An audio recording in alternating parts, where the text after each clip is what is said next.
الحمد لله رب العالمين والصلاة والسلام على أشرف الأنبياء والمرسلين وعلى آله وأصحابه أجمعين.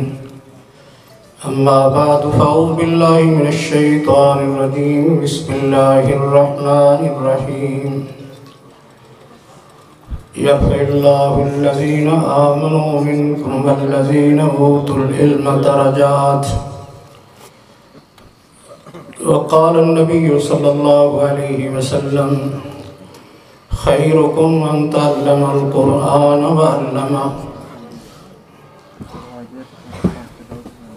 معزز علماء کرام اور سامعین حضرات و خواتین، آج کے پروگرام میں خصوصی طور پر تقریب بخاری جو جامعہ تعلیم القرآن للبنات کے اندر، تعلیم الاسلام کے اندر طالبات نے اس کی تکمیل کی ہے، اس کو پڑھا ہے، اس حوالے سے خصوصی طور پر اس کا انعقاد کیا گیا ہے۔ اس وقت میں کوئی زیادہ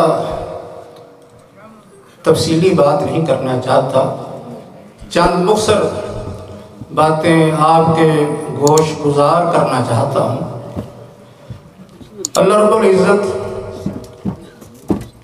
بڑا مہربان ہے، خاص کر ہم پر اس کا بڑا احسان ہے جس نے آج ہمیں اس مبارک پروگرام کے اندر شرکت کی توفیق عطا فرمائی۔ اللہ احکام الحاکمین پر ہم کوئی احسان نہیں کرتے، یہ اللہ کا ہم پر احسان اور اس کا فضل ہے جس نے ہمیں اللہ اس کے رسول کی باتوں کو سننے کی توفیق بخشی ہے۔ نبی اکرم صلی اللہ علیہ وسلم کا ایک ارشاد گرامی میں آپ کو سنانا چاہتا ہوں۔ آپ کا ارشاد ہے من غدا الی المسجد لا يريد الا ان يتعلم او يعلم خيرا كان له كأجر حاج تامت حجته۔ آپ ارشاد فرماتے ہیں جو شخص مسجد کا رخ کرتا ہے اور اس کا مقصد خیر کی بات کو سیکھنا یا دوسروں کو سکھانا ہوتا ہے، اللہ رب العزت اس آدمی سے اتنا خوش ہوتے ہیں، اتنا اس کو عظیم اجر سے نوازتے ہیں جیسے اس نے ایک مکمل حج کر لیا ہے۔ بہت بڑا اجر ہے، لیکن شرط یہ ہے کہ وہ کس نیت سے آیا ہے، خیر سیکھنے کے لیے آیا ہے، اللہ اس کے رسول کی بات کو سمجھنے کے لیے، سننے کے لیے، کسی کو سمجھانے اور سکھانے کے لیے آیا ہے۔ اللہ احکام الحاکمین خوش ہو کے اسے ایک حج کا اجر و ثواب عطا کر دیتے ہیں۔ بڑی فضیلت ہے دین سیکھنے سکھانے کی۔ اللہ رب العزت کسی کا محتاج نہیں۔ ہم میں سے کوئی شخص یہ کہے کہ میرے بغیر دین کا کام چل نہیں سکتا، یہ اپنے آپ کو دھوکہ دے رہا ہے۔ اللہ رب العزت جس سے چاہے کام لے لیتا ہے۔ امام بخاری رحمہ اللہ، جن کے باپ کا نام اسماعیل ہے رحمہ اللہ، ان کے باپ ابراہیم تھے، ان کے باپ کا نام مغیرہ تھا، اور ان کے باپ کا نام بردزبہ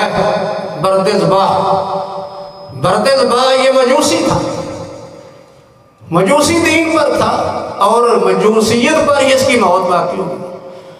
اللہ رب العزت نے کیسے اپنے بندوں سے کام لیا کہ مجوسی کے گھر میں پیدا ہونے والا بچہ جس کا نام مغیرہ تھا، وہ بخارا کے والی، بخارا کے حاکم یمان الجوفی کے ہاتھ پر مسلمان ہو جاتا ہے۔ اس سے آگے یہ اسلام کا سلسلہ چل پڑتا ہے۔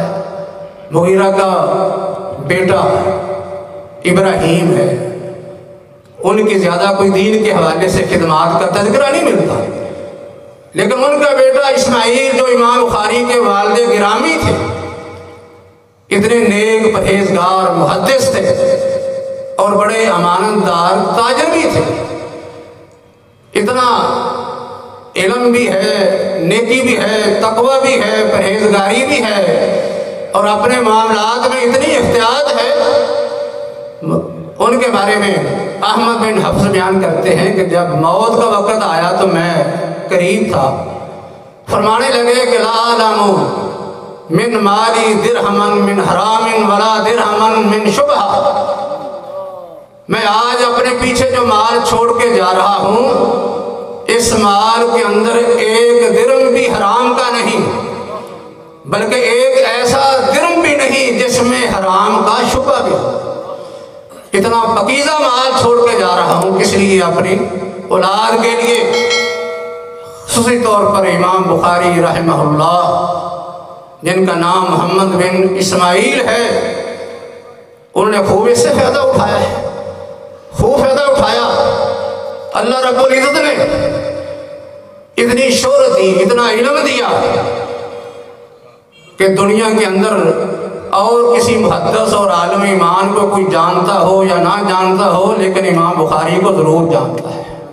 کتنا مقام ہے، کتنی اللہ نے دنیا کے اندر عزت دی ہے، شان دیا ہے، مقام دیا ہے، کتنی رفعت اور بلندیاں عطا فرمائی ہیں کہ ان کے استاد قتیبہ بن سعید رحمہ اللہ فرماتے ہیں، کہتے ہیں کہ نظر تو فی الحدیث و نظر تو فی الرائی وجالس الفقہاء والزہاد والعباد ما رأیت منذ عقلت مثل محمد ابن اسماعیل، کہ میں نے حدیث بھی پڑھی ہے، سمجھی ہے، سیکھی ہے، اور میں نے اہل رائے کے اقوال بھی اچھی طرح جانتے ہیں، ان کی پڑتال کی ہے، ان کو پرکھا ہے، اور میں فقہاء کی ہم نشینی بھی اختیار کی ہے۔ بڑے بڑے زاہدوں کے پاس، بڑے بڑے عابدوں کے پاس گیا ہوں، لیکن مجھے محمد بن اسماعیل جیسا کوئی نظر نہیں آیا۔ یہ اللہ نے کتنی عظمت دی ہے، کتنی شان دی ہے کہ استاد گواہی دے رہے ہیں۔ اللہ رب العزت یہ ساری برکات کیوں دی ہے؟ باپ نے اپنی اولاد کے لیے حلال کمائی، پاکیزہ رزق کا اہتمام کیا۔ جب وہ بیٹے کے پیٹ میں گیا ہے، اللہ نے اس کو بہت بڑا محدث اور امام بنا دیا ہے۔ یہ سے معلوم ہوتا ہے اگر کوئی چاہتا ہے کہ اپنی اولاد کو دین کی خدمت پر لگائے، دین کا خادم بنائے، دین کا مبلغ اور عالم بنائے، اسے چاہیے کہ اس کے لیے پھر اس کے حلال کا اہتمام کرے۔ ابھی بات ہو رہی تھی ماں کی دعا کی۔ امام بخاری رحمہ اللہ، جن کی والدہ اتنی نیک عبادت گزار پرہیزگار تھی، ان کے باپ چھوٹی عمر میں ہی فوت ہو گئے۔ ماں نے ساری ذمہ داری سنبھالی۔ اتفاق سے ایسا ہوا کہ بیٹے کی بینائی ختم ہوگی، نابینا ہو گئے، بڑی پریشان۔ اس بیٹے کو میں نے تو دین کے لیے وقف کرنا ہے، لیکن آنکھوں کی بینائی چلی گئی ہے، کیسے دین کا یہ عالم بنے گا؟ دعا کرتی رہی، روتی رہی، گڑگڑاتی رہی اللہ کے دربار میں۔ ایک رات خواب دیکھتی ہے، حضرت ابراہیم علیہ السلام سے ملاقات ہوتی ہے۔ ابراہیم علیہ السلام امام بخاری کی والدہ کو فرما رہے ہیں کہ یا حاضی رد اللہ علی ابنی کی بصرہ بکثرت دعائی کا، ماشاءاللہ سبحان اللہ، بکثرت دعائی۔ کہنے لگے کہ اے عورت، اے خاتون، اللہ رب العزت نے تیرے بیٹے کی نظر کو لوٹا دیا ہے۔ کس وجہ سے؟ تیری کثرت سے، دعاؤں کی وجہ سے۔ تو نے بہت زیادہ اس کے لیے دعائیں کی ہیں، اللہ رب العزت نے ان دعاؤں کو قبول فرما کے تیرے بیٹے کی بنائی کو لوٹا دیا ہے۔ یہ نیک ماؤں کی دعاؤں کے اثرات ہیں جو اپنی اولاد کے لیے کرتے ہیں۔ علم کسی کی وراثت نہیں ہے. جو بھی اس کے لیے محنت کرتا ہے اللہ رب العزت اسے عطا کر دیتے ہیں. دین کی ذمہ داری کسی ایک شخص پر نہیں ہے، ہر ایک مسلمان اس کا ذمہ دار ہے. اس کو فکر کرنی چاہیے کہ میں اس دین کے سلسلے میں اپنا کتنا حصہ ڈال رہا ہوں. اللہ رب العزت صرف ایک آدمی سے کام نہیں لیتے، نہ ایک کو پابند کرتے، بلکہ ہر ایک کی ذمہ داری ہے کہ اس میں جو کچھ کر سکتا ہے وہ کرے. دین سے جڑ جائے، دین کے علم سے جڑ جائے، اگر وہ دنیا آخرت میں کامیابی اور سعادت چاہتا ہے. حدیث پاک میں آتا ہے کہ نبی اکرم صلی اللہ علیہ وسلم نے ارشاد فرمایا ایک تیر کی وجہ سے 3 آدمی جنت میں داخل ہو جاتے ہیں. تیر ایک ہے، جنت میں داخل ہونے والے 3 آدمی ہیں. ایک تیر بناتا ہے، دوسرا تیر پکڑاتا ہے، اور تیسرا میدان جنگ میں دشمن کی طرف چلاتا ہے. 3 آدمی جنت میں داخل ہو جاتے ہیں. اس سے معلوم ہوتا ہے کہ صرف میدان جنگ میں لڑنے والا ہی جنت کا مستحق نہیں ہے، بلکہ اس کے ساتھ تعاون کرنے والا بھی اس کے اجر میں برابر شریک ہو جاتا ہے. ایک بنا رہا ہے، دوسرا پکڑا رہا ہے، تیسرا چلا رہا ہے. ایسے باقی بھی دین کے کام ہیں. آپ کا ارشاد کہ من جہز غازیا فقد غزا ومن خلف غازیا فی اہلہ بخیر فقد غزا. جو شخص میدان جنگ میں عملی طور پر قتال کرتا ہے یہ بھی مجاہد ہے، اور جو شخص مجاہد کو تیار کر دیتا ہے، اسلحہ دے دیتا ہے، یہ بھی مجاہد ہے. اور جو شخص مجاہد کے گھر کی دیکھ بھال کرتا ہے وہ بھی اللہ کے راستے میں جہاد کرنے والا ہے. سارے جو ہے وہ اجر میں، نیکی میں شریک ہو رہے ہیں.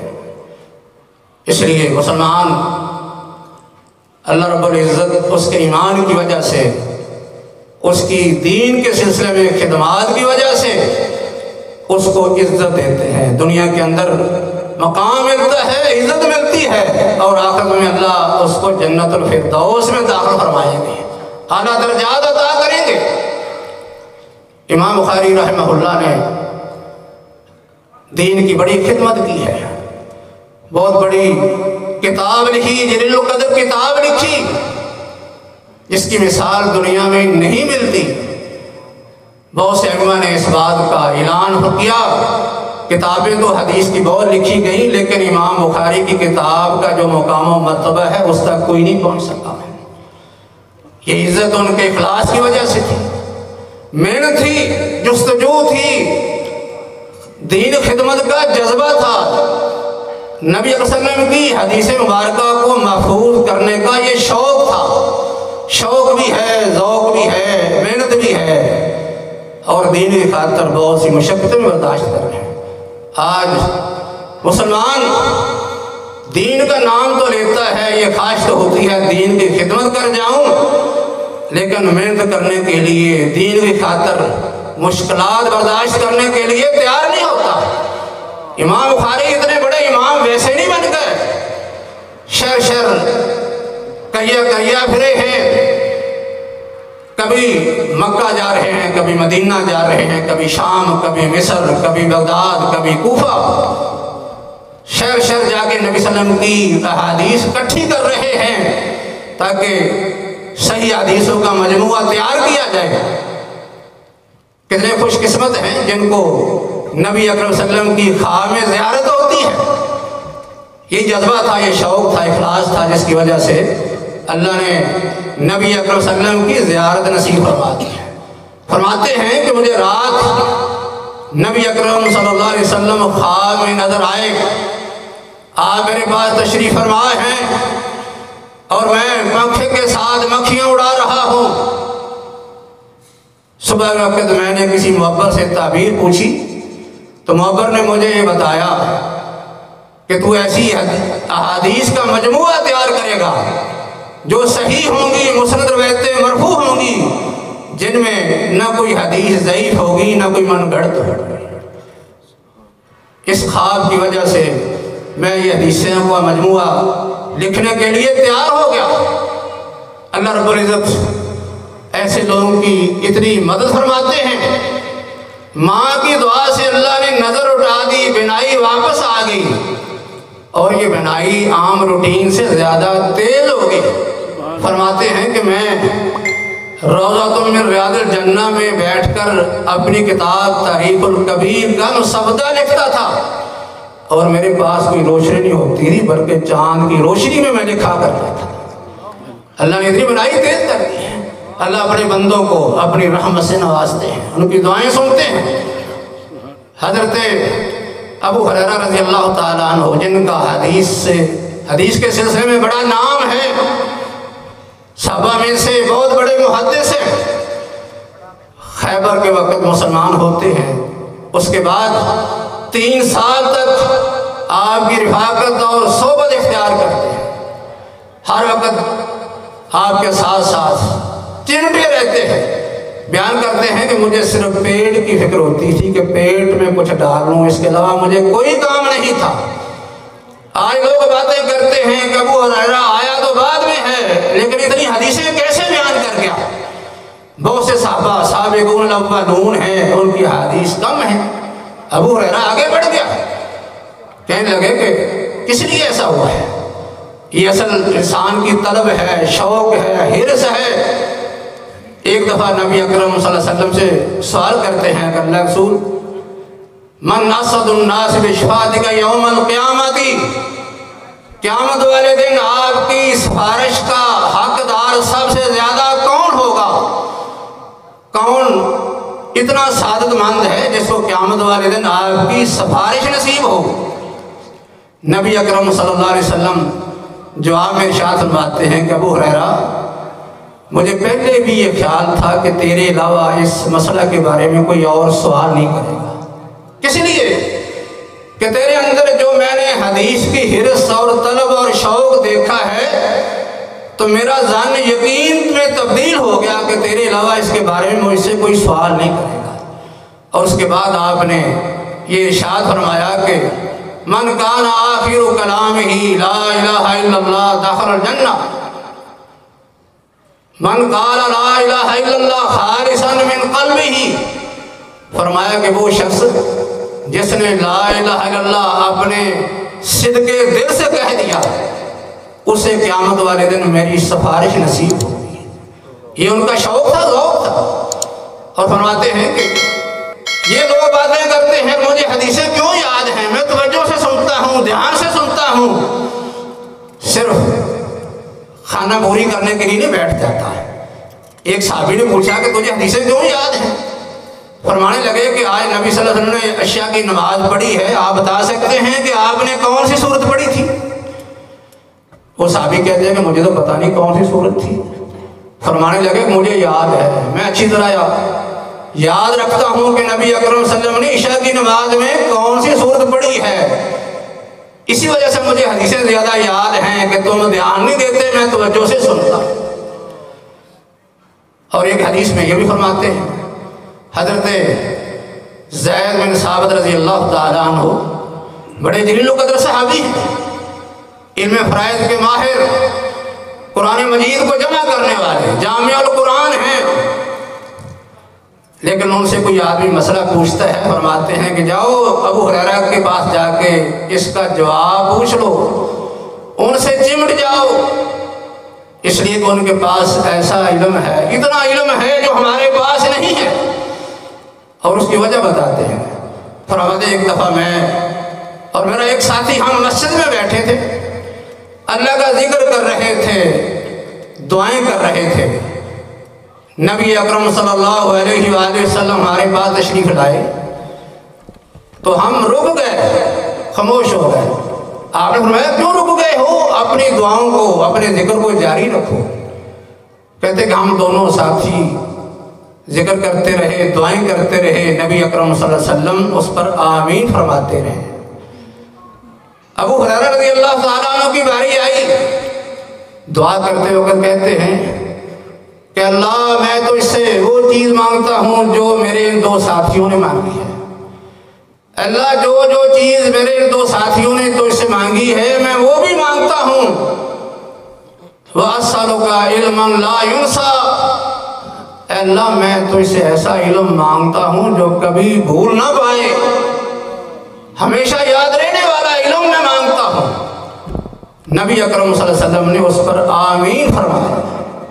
یہ حضرت ابو ہریرہ رضی اللہ تعالیٰ عنہ خصوصی طور پر ایک اضافی دعا پر دعا کر کے نبی اکرم صلی اللہ علیہ وسلم سے آمین کہلوانے میں کامیاب ہو گئے۔ جب یہ بات ہوئی باقی دو صحابی بھی کہنے لگے کہ اللہ کے رسول ہمارے لیے بھی آپ دعا کرتے ہیں کہ ہم نے جو دعا کی تھی انہوں نے یہ بھی مانگ لی، آپ نے آمین کہہ دیا، اور مزید انہوں نے ایسے علم کی دعا کر لی جو کبھی بھولے ہی نہ، تو آپ ہمارے لیے بھی دعا کر دیں۔ نبی اکرم صلی اللہ علیہ وسلم فرماتے سابقکما الغلام الدوسی، یہ دوس قبیلے کا نوجوان آپ پر سبقت لے گیا ہے، اس لیے اب آپ کے لیے یہ دعا نہیں ہو سکتی۔ یہ دعا کی برکات ہیں، بات دعاؤں کی ہو رہی تھی۔ نیک لوگوں سے دعائیں قرآنی چاہیے، اللہ کے ہاں دعائیں قبول ہوتی ہیں اور دعاؤں کے بہت بڑے ثمرات ہوتے ہیں۔ ابو ہریرہ رضی اللہ تعالیٰ عنہ بیان فرماتے ہیں اس کے بعد میں نبی اکرم صلی اللہ علیہ وسلم کی حدیث کو کبھی نہیں بھولتا تھا۔ اس دعا کے نتیجے میں حدیثیں بھولتی نہیں تھی۔ اس لیے ایک مسلمان جو اللہ کے ہاں سرخرور ہونا چاہتا ہے، دنیا کے اندر وہ سربلند ہونا چاہتا ہے، مقام و مرتبہ چاہتا ہے، عزت چاہتا ہے، اور آخرت میں جنت میں داخلہ چاہتا ہے، تو اسے دین کے سلسلے میں، دین کی خدمات میں کچھ نہ کچھ حصہ ڈالنا چاہیے، کچھ کرنا چاہیے۔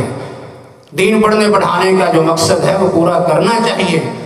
عبد القیس کا وفد نبی صلی اللہ علیہ وسلم کے پاس حاضر ہوتا ہے، پوچھتے ہیں، سوال کرتے ہیں، کہتے ہیں کہ اللہ کے رسول ہمیں کوئی ایسا معاملہ بتا دیجئے، ایسی باتیں بتا دیجئے جن کے نتیجے میں ہم جنت میں داخل ہو جائیں اور یہ پیغام ہم اپنے دوسرے لوگوں تک بھی پہنچا سکیں۔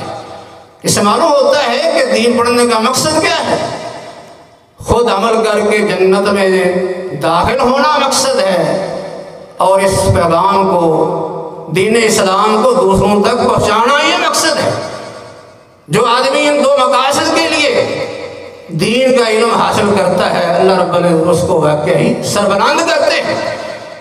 امام بخاری رحمۃ اللہ علیہ علم پڑھتے ہیں، فوری اس پر عمل بھی کرتے ہیں، نماز پڑھتے ہیں اتنا خشوع کہ قمیض کے اندر ایک بڑ داخل ہو جاتا ہے اور وہ 17 اور 18 کے قریب ڈانگ لگا دیتا ہے، لیکن حرکت نہیں کرتے۔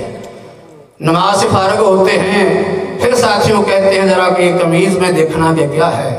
وہ دیکھتے ہیں کہ حضرت یہ تو ایک بڑ ہے جس نے یہ 16-17 ڈانگ لگا دیے ہیں، آپ نے پہلے کیوں نہیں بتا دیا؟ فرمانے لگے کہ میں ایک ایسی صورت کو شروع کر چکا تھا کہ میں نے چاہا کہ اس کو مکمل کیے بغیر اپنی نماز کو ختم نہ کر دوں۔ نماز کی تکمیل کی اور وہ سورج جو شروع کرتی تھی اس کو مکمل کر کے ہی چھوڑا ہے، اور یہ تکلیف برداشت کرتے رہے۔ اس تکلیف نے انہیں، اس تکلیف جو تھی یہ خشوع خضوع کے لیے رکاوٹ نہیں بن سکی۔ امام بخاری رحمۃ اللہ علیہ نے بہت بڑا کام کیا، حدیث جمع کی۔ سب سے پہلے وحی کا باب، پھر ایمان کا باب لاتے ہیں، علم کا باب لاتے ہیں، اور آخر میں جا کے توحید کا باب بیان کرتے ہیں، اس لیے کہ ہمارا دین اور شریعت وہی ہے جو وحی کے ذریعے سے آئی ہے۔ ہماری شریعت اور دین کا دار و مدار وحی پر ہے، جو وحی نہیں وہ دین نہیں ہے۔ اس کے بعد ایمان کا باب قائم کرتے ہیں کہ دین تو وحی کے ذریعے آیا ہے، لیکن اس وحی پر ایمان لانا بھی ضروری ہے، اگر ایمان نہیں تو آدمی مسلمان نہیں۔ پھر علم کا باب ذکر کرتے ہیں، ایک شخص کتنی بات کرے، کتنی بڑی نیکیاں کرتا رہے، لیکن علم کے بغیر ہوں اللہ کے ہاں وہ بھی قبول نہیں ہوتی۔ اس کے بعد بہت سے مسائل ذکر کرتے ہیں کیونکہ کتابوں نے اپنی جامع بنا دی ہے، اور آخر میں کتاب التوحید ذکر کرتے ہیں کہ آپ سارے کام کرتے رہیں، عبادات کرتے رہیں، باقی معاملات سر انجام دیتے رہیں، علم پڑھتے رہیں، پڑھاتے رہیں، لیکن اگر توحید نہیں ہے تو آپ کے سارے اعمال جو ہیں وہ بیکار ہو جائیں گے، آپ کے لیے کوئی فائدہ نہیں دے سکیں گے۔ اور امام بخاری نے آخر میں کتاب التوحید قائم کی کہ اللہ کہ میں اس لیے باب قائم کر رہا ہوں کہ توحید کے بغیر کسی کی نجات نہیں، اور میں بھی تو اسے التماس کرتا ہوں اس توحید کے برکت سے میرے بھی اعمال نامے کے اندر، میرے بھی اعمال نامے کو، میرے میزان کو بھاری کر دینا، کیونکہ آخر میں باب جو انہوں نے باندھا ہے اس میں یہ ہے کہ نضع الموازین القسط لیوم القیامت وان اعمال بنی آدم قولہم یوزن، انسان کے سارے اعمال، اس کے اقوال، جو کچھ زبان سے بولتا ہے، اپنے اعضاء سے جو کچھ کرتا ہے، قیامت والے اس کے میزان میں رکھ کر ان کا وزن کیا جائے گا۔ کوئی بھی عمل جب تک اس کے اندر اخلاص نہیں ہے، انما الاعمال بالنیات کے مطابق نہیں ہے، اور پھر اس کے اندر توحید نہیں ہے، قیامت والے اس کے اعمال کا کوئی وزن نہیں ہوگا۔ اگر کوئی شخص چاہتا ہے کہ اپنے پلڑے کو، میزان کو بھاری کر لے، تو اس کو اپنے اعمال کے اندر اخلاص پیدا کرنے کی ضرورت ہے، اور مرد دم تک جو ہے وہ توحید پر قائم رہنے کی ضرورت ہے، پھر وہ اللہ کے ہاں کامیاب ہے۔ آپ نے فرمایا کہ سارے اعمال، اس کے اقوال، ہر چیز تو لی جائے گی، جس کا ترازو نیکیوں والا بھاری ہو گیا، ایک دانے کے برابر بدی والے ترازو سے وہ بھاری ہو گیا، وہ جنت میں چلا گیا۔ جس کا بدیوں والا ترازو جو ہے ایک دانے کے برابر بھاری ہو گیا، وہ جہنم میں چلا گیا۔ اس لیے ہمیں فکر کرنی چاہیے، ایسے اعمال، ایسے اقوال اپنی زبان سے نکالیں، ایسے اعمال کا اہتمام کریں جن کا ہمارے میزان کے اندر، ہمارے ترازو کے اندر وزن بن جائے۔ ایک مومن آدمی کے اعمال کا بھی بڑا وزن ہوگا، مومن آدمی کے اعمال نامے کا بھی بڑا وزن ہوگا، اور ایک مومن آدمی کے اپنے وجود کا بھی بڑا وزن ہوگا۔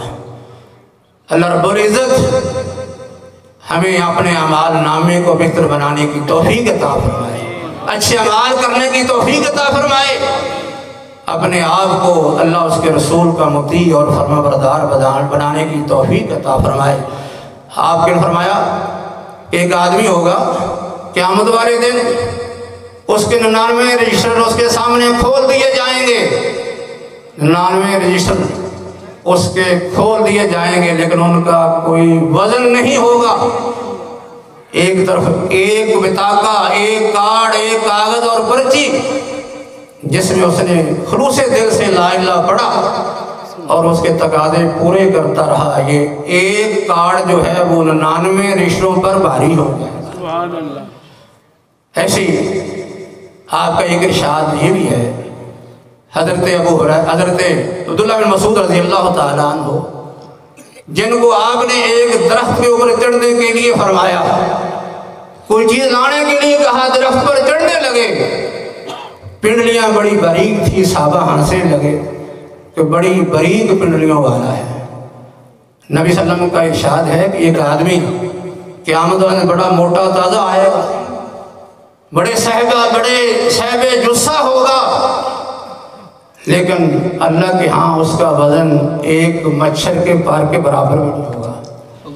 جبکہ دوسری طرف نیک عبداللہ بن مسعود رضی اللہ تعالیٰ عنہ جیسا نیک آدمی، آپ نے فرمایا کہ تم آج اس کی پتلی دبلی پنڈلیوں کو دیکھ کر ہنستے ہو، قیامت والے دن جب ان کی پنڈلیاں ترازو میں تولی جائیں گی تو ان کا وزن احد پہاڑ سے بھی زیادہ ہوگا۔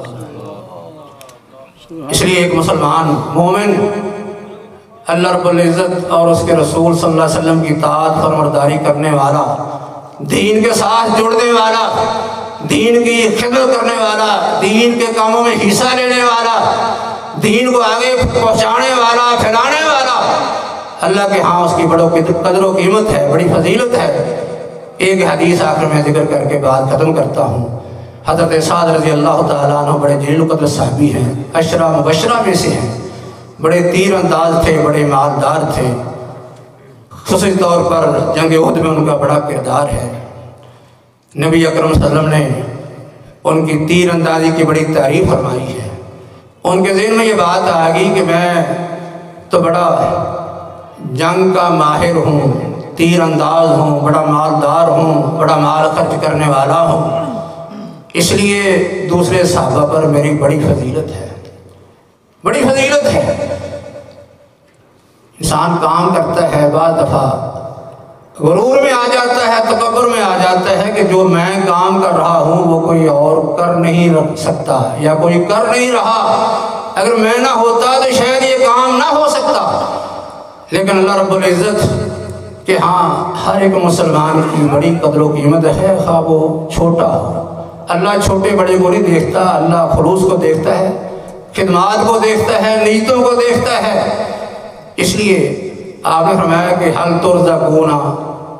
ترزقون وتنصرون الا بضعفائکم، کیسا تو سمجھتا ہے کہ میری دوسروں پر فضیلت ہے؟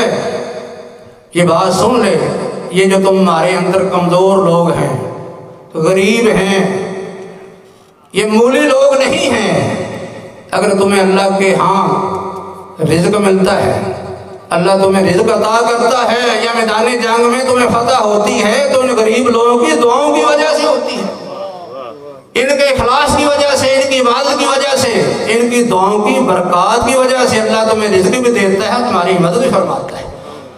اس لیے مسلمان اللہ کے ہاں بڑا قیمتی انسان ہے، اس کی بڑی قدر و قیمت ہے۔ اللہ رب العزت ہمیں صحیح مسلمان بننے کی توفیق عطا فرمائے۔ وما علینا الا البلاغ۔